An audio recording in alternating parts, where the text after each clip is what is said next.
Yes, students. Today we are going to learn how to write application for the post of. Here we have given teacher of English. You may also write for some sales manager, maybe for clerk, maybe for secretary, or maybe for manager also. Related to the post, you have to give your biodata also along with the application. बात ये होती है कि applications आप कैसे लिखेंगे। इसके दो तरीके हो सकते हैं, या तो आप किसी रिलायबल सोर्स के थ्रू इसके बारे में जानते हैं कि कोई पोस्ट है वो वैकेंट है, या फिर आप न्यूज़पेपर में जो एड्स आती हैं उन्हें देख करके जान पाते हैं। You come to know about them through the newspapers. तो आपको पता चलता है कि कहाँ वैकेंसी है, तो आप उस रेफरेंस से लिखते हैं।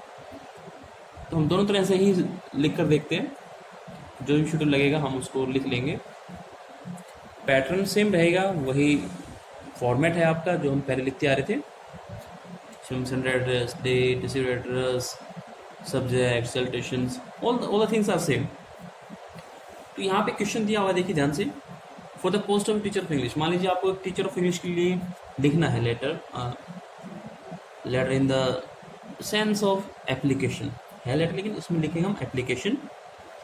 Right an application to the principal ABC senior secondary school, Karnal, Haryana, requesting him to consider your candidature, उम्मीदवारी होती है, for the post of a teacher of English, also add your biodata giving reference. तो आपको biodata भी इसमें add करना है और रेफरेंस भी आपको देना पड़ेगा, जो भी आपके नॉन है और इस पोस्ट से कंसर्न है उनका आप रेफरेंस दे सकते हैं, ताकि आपका जो कैंडिडेचर वो सूटेबल हो जाए।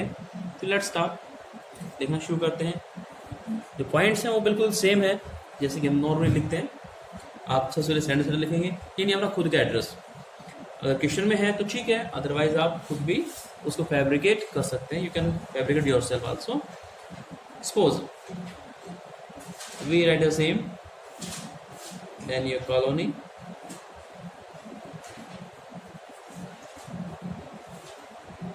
like that, and then the city. You see,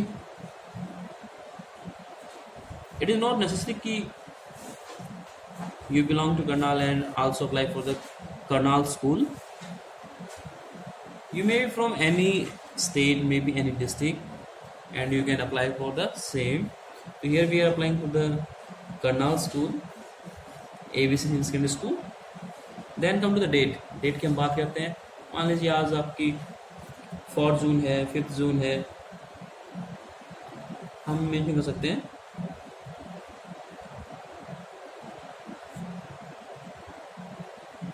आप किसी ये अवॉइड करना, आपने कॉमा नहीं लगाना आपने यहाँ पे कि बाय मिस्टेक लगे। ये हमने डेट यहाँ डाली, उसके बाद में आपके 2 लाइन काउंट करके छोड़नी, अगर आपकी लाइनदार पेजेस हैं, लाइन्स हैं उसमें ऑलरेडी। तो then come to the received address, and received address है the principal,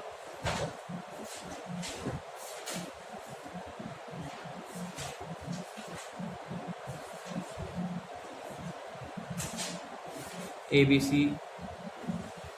You may write in capital.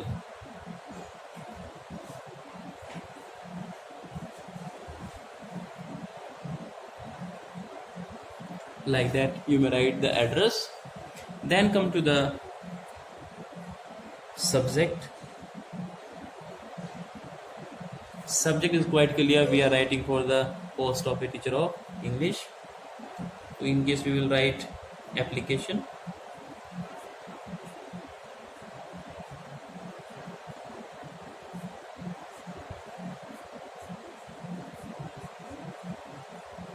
For the post of a teacher of English.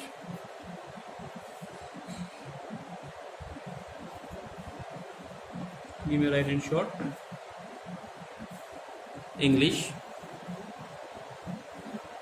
Now come to the salutation, that is quite common. We always write sir in case of unknown. अगर unknown होता तो हम sir यहाँ पे place करते हैं।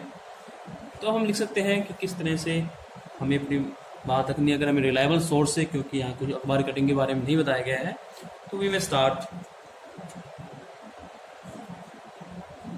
I have come to know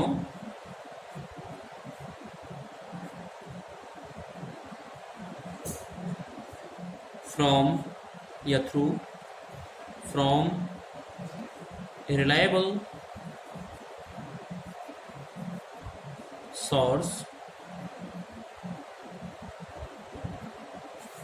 that,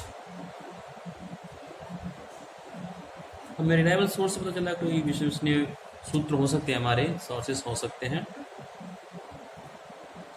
that the post of a teacher of English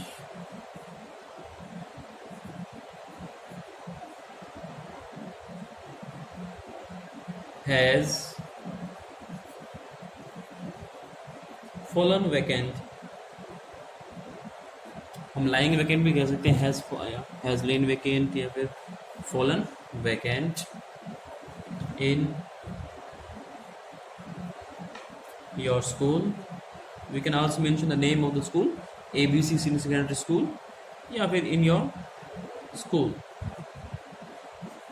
like that. तो अब आप बताना चाहते हैं कि मैं इसी चीज़ के लिए अप्लाई कर, आई देयरफॉर, यानी चलिए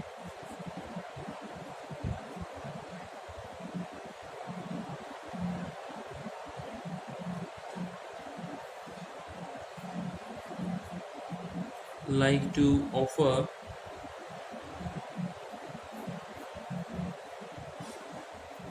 my candidature.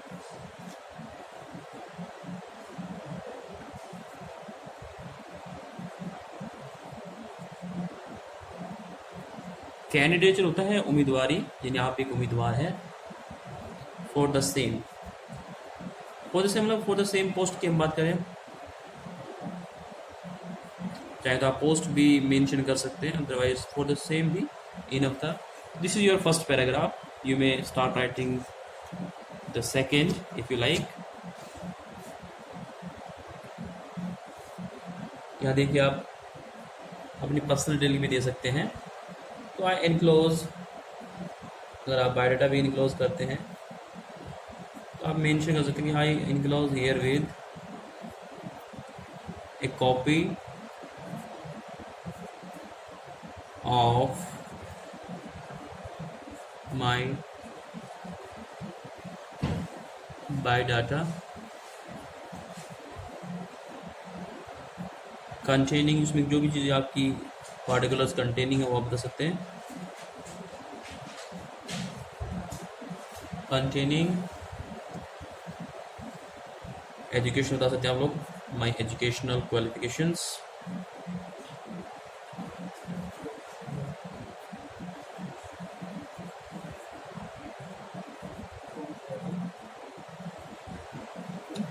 अगर कोई एक्सपीरियंस है वो भी आप शेयर कर सकते हैं. अगर फैमिली बैकग्राउंड भी आप शो करें तो वो भी बताइए आप लोग.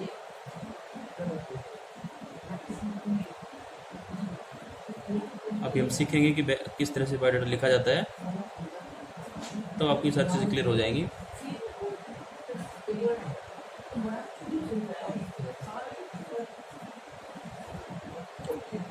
पर्सनल डिटेल्स भी आपको उसमें मेंशन करती है, और अगर रेफरेंस है तो उससे भी हम बताते हैं.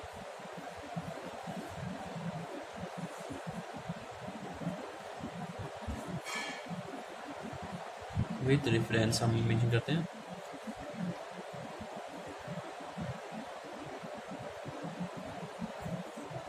टू enable you, क्या आप मुझे एसेस कर लें, मेरे बारे में जान लें, वो हम वर्ड्स लिख देते हैं. एसेस माई शूटेबिलिटी,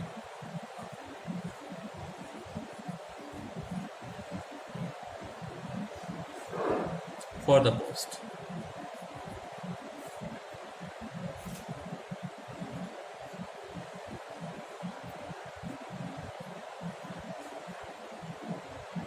इस तरह से हम लोग सेकंड पैराग्राफ फिनिश करते हैं.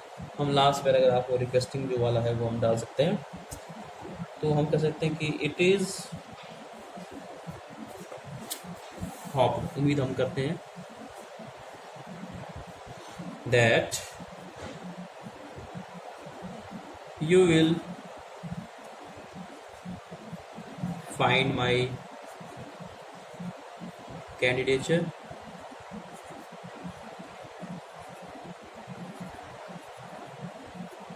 suitable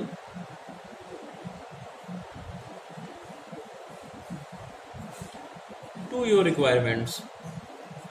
उम्मीद करते हैं कि उनके रिक्वायरमेंट्स के अकॉर्डिंग हमारा बायोडाटा हो.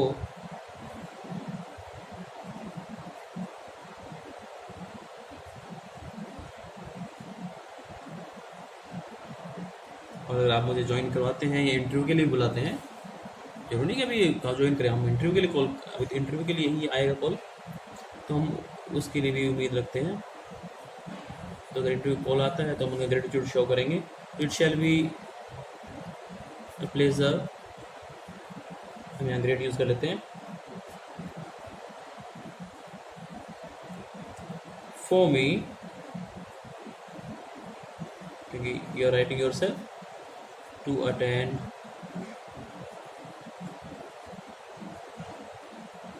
एन इंटरव्यू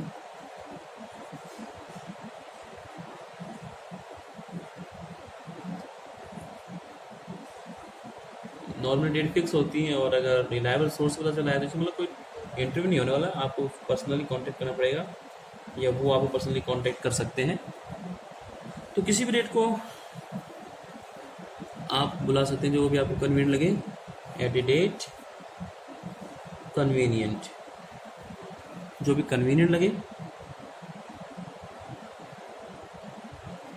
सुविधाजनक हो टू यू. तो आपको जो भी कन्वीनियंट लगे वो डेट आप शूट चेक कर सकते हैं, मुझे बुला सकते हैं. तो फाइनली वही सब्सक्रिप्शन जो होते हैं हम यहाँ मेंशन करेंगे, thanking you, then yours.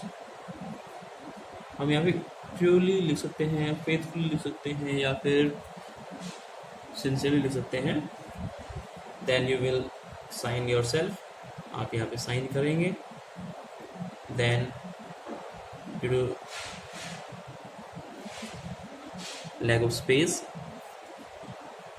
sign and name, right. इस तरह से आपका जो एप्लीकेशन था वो कंप्लीट हो गया है. आपके जो एप्लीकेशन फॉर द पोस्ट था वो तो आपका हो गया है. अभी यहाँ लेकिन आपका जो कंप्लीट टास्क है वो फिनिश नहीं हुआ है, क्योंकि इसमें आपको बायोडाटा भी ऐड करना है. तो बायोडाटा ऐड करते हैं इसमें. लेट्स सी, आप चाहो तो इसके नीचे ही एक वर्ड ऐड कर देते कि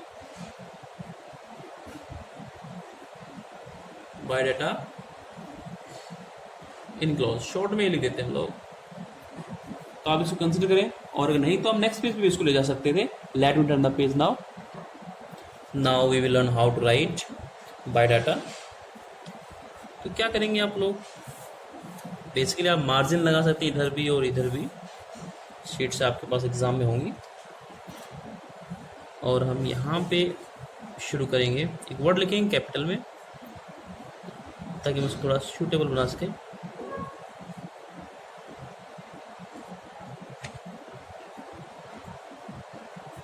इस तरह वर्ड लिखेंगे बायोडाटा.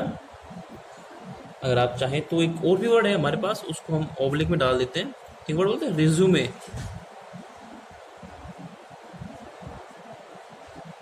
अक्सर आप सुना होगा रिज्यूमे. नाउअडेज रिज्यूमे वर्ड काफ़ी यूज़ में रहता है, आप टीवी पे भी सुनते होंगे रिज्यूमे. इसको रिज्यूम नहीं बोलते. रिज्यूम आप अगर एज ए वर्ब यूज़ करते हो ये रिज्यूम कहलाता है, और एज ए नाउन हम इसको यूज़ करते हैं ये रिज्यूमे कहलाता है. तो ये डिफरेंस आपको ध्यान रखना है. इसको हम रिज्यूमे बोलेंगे, रिज्यूम नहीं बोलेंगे. वो केवल वर्ब में यूज़ करते हो तो हम उसे रिज्यूम बोलते हैं. तो इसमें कुछ एक पॉइंट्स जो आपको याद रखने पड़ेंगे, वो बड़े अच्छे से आप लोग इसको डेकोरेटिव बनाते हुए यूज़ कर सकते हैं. तो सबसे पहला जो नाम है आप उसमें मेंशन करेंगे, इधर लेफ्ट हैंड साइड में आप शुरू करेंगे सबसे पहले नेम. अगर चाहें तो नेम ऑफ एप्लीकेंट भी आप कह सकते हैं.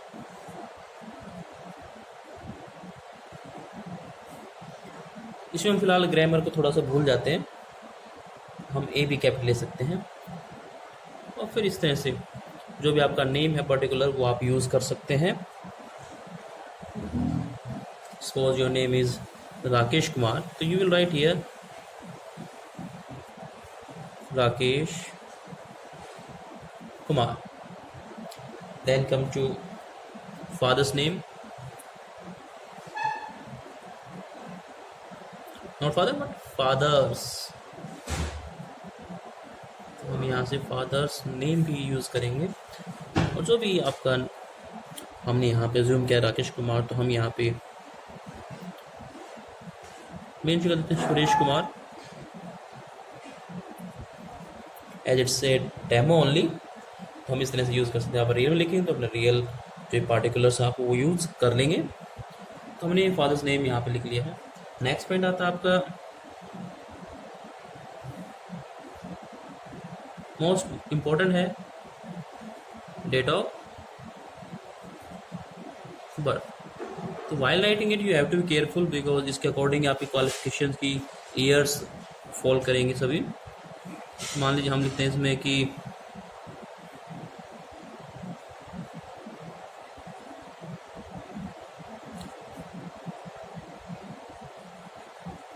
सॉरी 2020 हम डाल दें, डेट ऑफ बर्थ बैक में जाएंगे तो थोड़ा इसको हम अरेंज करते हैं। 1985 हम इसको कर देते हैं। थोड़ा अगर दिखने में परेशानी हो रही तो हम इसको कट करते हैं, कोई बात नहीं है। इसको हम 1985, ये हुई आपकी डेट ऑफ बर्थ। तो इसके अकॉर्डिंग आप अपनी एज को मेजर करेंगे। नेक्स्ट पॉइंट पे आते हैं, तो एड्रेस हम डाल देंगे।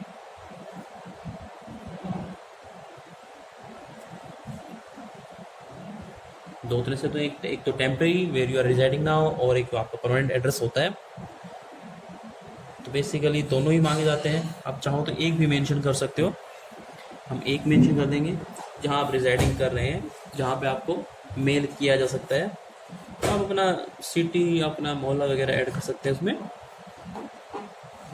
हम लिख दें यहाँ पे कि 364 जो भी आपका मोहल्ला है,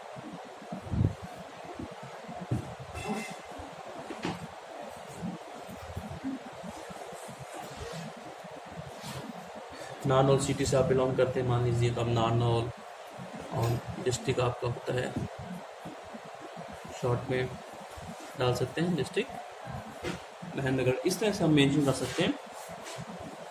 उसके बाद में सबसे इम्पोर्टेंट आजकल हो गया है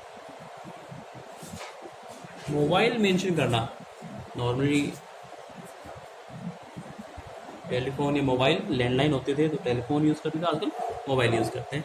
तो आपको मोबाइल नंबर भी मेंशन करना आपने। मैं यहाँ सिर्फ डेमो के लिए लिख रहा हूँ, तो क्रॉस।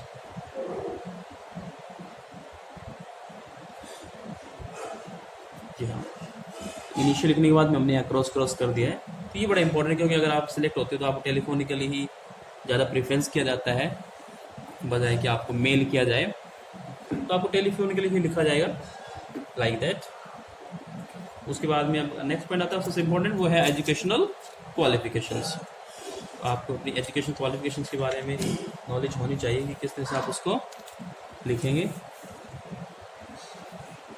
तो बात आती है आपकी एजुकेशनल क्वालिफिकेशंस की, तो हम जरूर मेंशन करेंगे।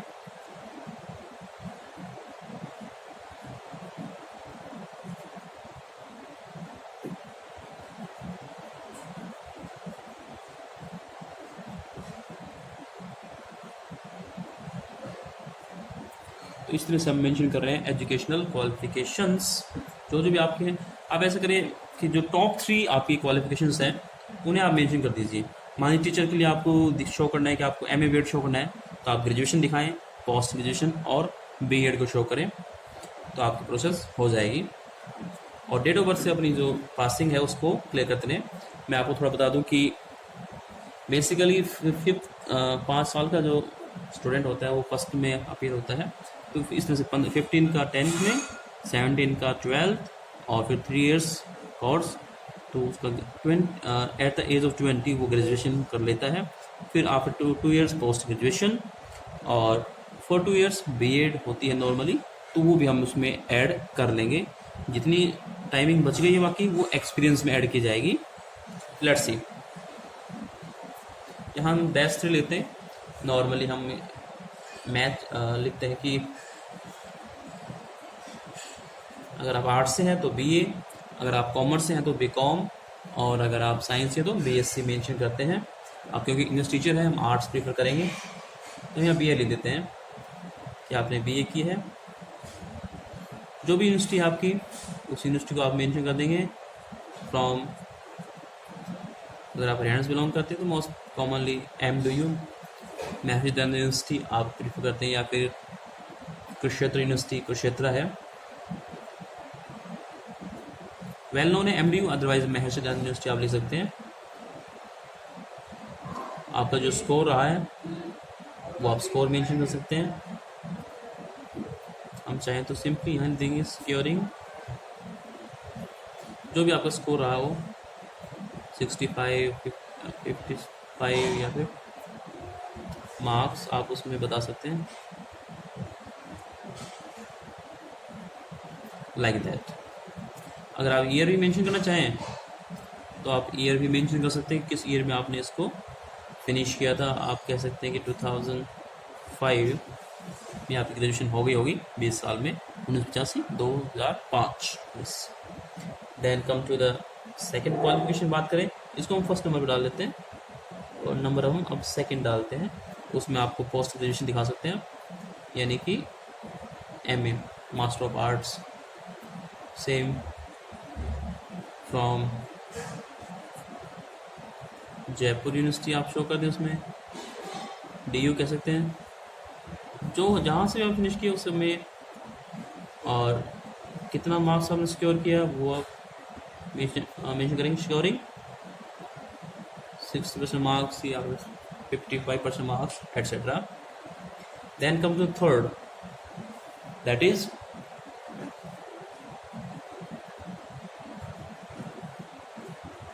B.Ed bachelor of education.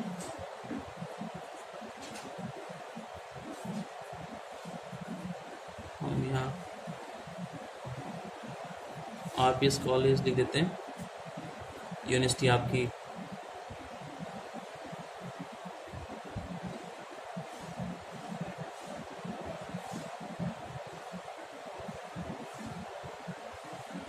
Indira Gandhi university होती है, क्या बोलते हैं इसको हम,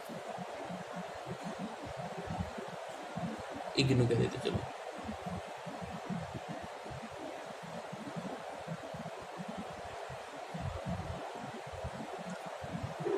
अगर सिंक्रोनाइज ठीक ना हो तो आप इसको मेंशन करें, कुछ भी यूनिवर्सिटी हो सकती है, वॉट एवर यू लाइक, आप इसको MDU भी कह सकते हैं। चलिए हम ये MDU भी मेंशन कर देते हैं अगर आपको इनकन्वीनियंट फील होता है तो। ये आपकी 3 मेजर क्वालिफिकेशन थी जो आपने यहाँ मेंशन कर दी है। हम नेक्स्ट पॉइंट की तरफ बढ़ते हैं। अगला जो आपका पॉइंट है वो है एक्सपीरियंस, और वो भी कंपल्सरी है। उसमें हम लिखते हैं इफ एनी, ब्रैकेट में डाल देते हैं इफ एनी, कि अगर हो तो आप मेंशन करें, अदरवाइज मेंशन ना करें आप। अब यहाँ पे अपनी एज देख लीजिए, यहाँ आप 20, 22 और 24 मान लीजिए आप हो जाते हैं। ये पुराने समय में 1 साल की ही बीएड होती थी, तो आप 23 साल भी मेंशन कर सकते हैं इसमें। इसका मतलब ये हो गया आप 2008 तक अपनी एजुकेशन पूरी कर चुके थे और अब 2020 चल रही है, आप 12 इयर्स का एक्सपीरियंस शो कर सकते हैं। किसी स्कूल में है तो आप वो बता सकते हैं, तो आप यहाँ मेंशन करेंगे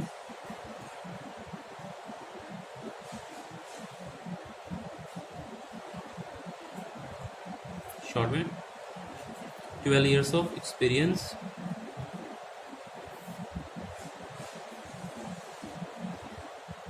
इन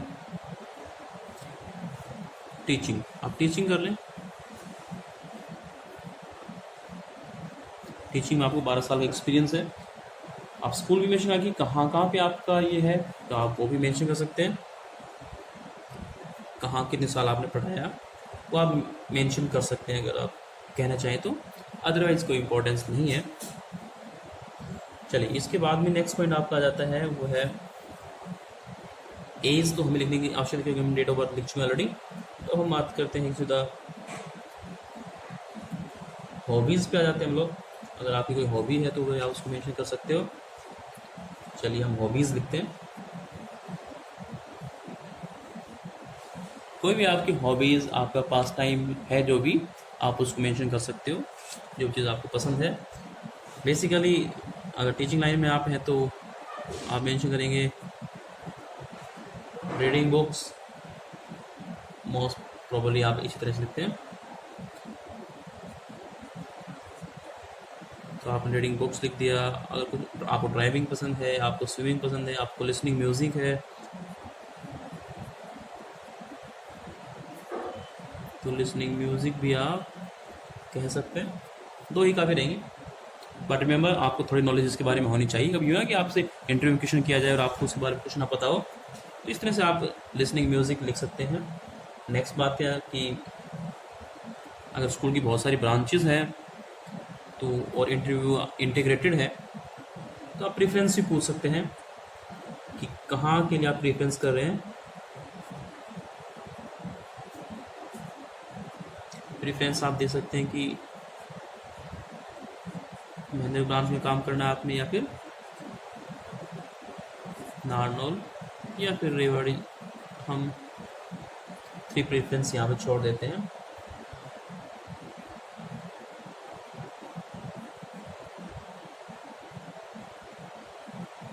अगर ब्रांच की प्रेफरेंस की बात की, फर्स्ट महेंद्रगढ़, नारनौल, फिर रेवाड़ी की बात है। उसके बाद में आता है मैरिटल स्टेटस। इसमें आप बता सकते हो आप अनमैरिड हैं। मैं यहाँ लिख रहा हूँ अनमैरिड,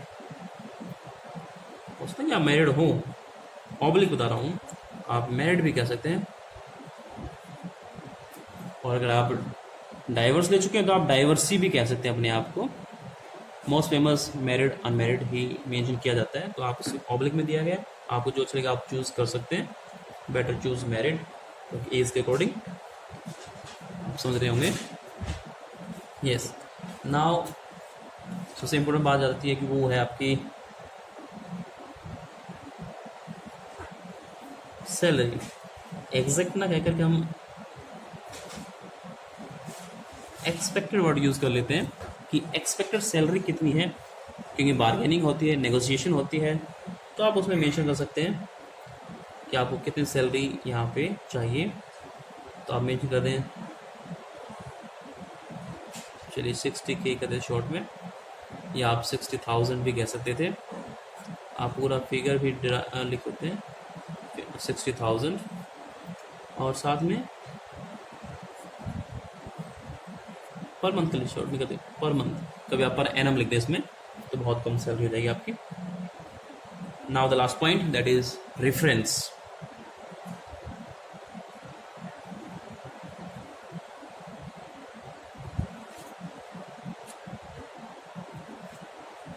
रेफरेंस है तो रेफरेंस, अगर रेफरेंसेस हैं तो 2 है तो आप रेफरेंसेस लिख देंगे। रेफरेंस है, रेफरेंसेस आप देख लेंगे। जिस भी तरह का रेफरेंस आपके पास हो आप मेंशन कर सकते हैं। किसी भी आप फेमस उस फील्ड से कंसर्न आदमी जानते हैं तो उसका नाम मेंशन कर सकते हैं। मान लीजिए आप डॉक्टर मनमोहन यादव को जानते हैं, जो किसी स्कूल के प्रिंसिपल हैं, तो मेंशन कर सकते हैं।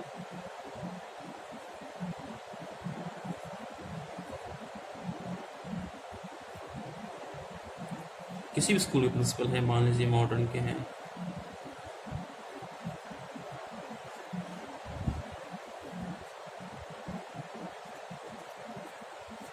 जहाँ से भी बिलोंग करते हैं वो हम ऐड कर सकते हैं। मॉडर्न स्कूल भिवानी से हैं।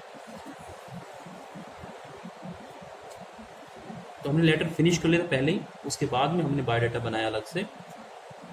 चाहो तो आप इसको लेटर के अंदर भी इंक्लूड कर सकते हो, तो उस केस में वो डिफरेंट लगेगा। तो ये आपका बायोडाटा था। आप दोनों तरफ से लाइन लगा सकते हो, इधर से मार्जिन लगा सकते हो, यहाँ से आप फिनिश कर सकते हैं ताकि क्लियर हो जाए।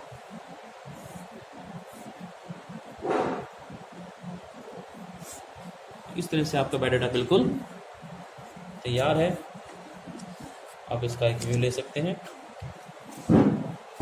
फिर से हम एक बार इसको रिवाइज करते हैं कि किस तरह से हमने इसको लिखा।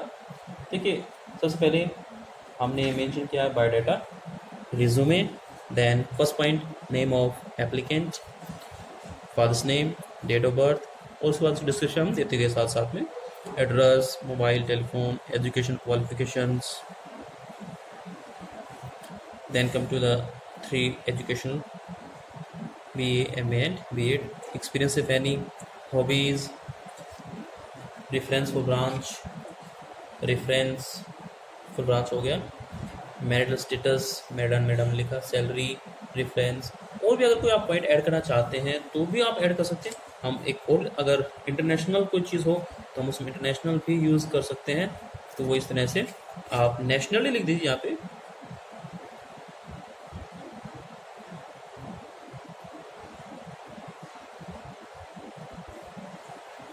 लिखने को हम पॉइंट्स और भी कोई ऐड कर सकते हैं, एडिशनल पॉइंट्स आप ऐड कर सकते थे। आप हॉबी के बाद आप प्रेफरेंस से पहले एक वर्ड यूज़ कर सकते थे, वो मैं एक्स्ट्रा में डाल रहा हूँ। देखिए ये जो पॉइंट आप ऐड कर सकते थे वो एडिशनल में डाल देता हूँ, जैसे कि लैंग्वेज नॉर्मली मिल जाता है, लैंग्वेज नॉन।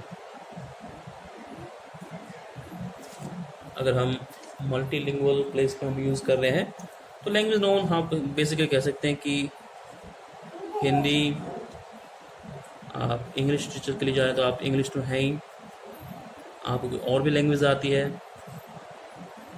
तो आप वो भी मेंशन कर सकते हैं। That's all for today. We will discuss something else in our next video. Till then, keep enjoying the videos, keep learning, stay home, be safe. Thank you.